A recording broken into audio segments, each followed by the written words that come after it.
உங்களுக்கு டிராவல் பிடிக்குமா?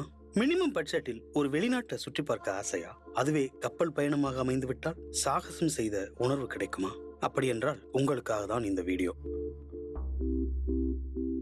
இலங்கை அரசு இப்போது சுற்றுலா பயணிகளை ஈர்க்க பல திட்டங்களை தீட்டி வருகிறது. ஆனால் கடந்த ஆண்டு வரை இந்த குட்டி தீவை எட்டி பார்க்க விமான பயணம் தவிர வேறு வழியில்லை என்ற நிலை இருந்தது.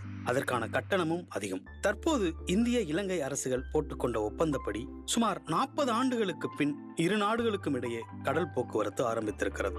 150 இருக்கைகளுடன் சிவகங்கை என்ற கப்பல் செவ்வாய், வியாழன், சனி, ஞாயிறு என வாரத்தில் 4 நாட்கள் இலங்கைக்கு சென்று வருகிறது. காலை 8 மணிக்கு நாகப்பட்டினம் துறைமுகத்தில் கிளம்பும் கப்பல் மதியம் 12 மணிக்கு இலங்கையின் காங்கேசன் துறைமுகத்தை சென்றடைகிறது. அதன் பிறகு பயணிகளை ஏற்றிக்கொண்டு அங்கிருந்து 2 மணிக்கு கிளம்பி மாலை 6 மணிக்கு நாகப்பட்டினம் வருகிறது.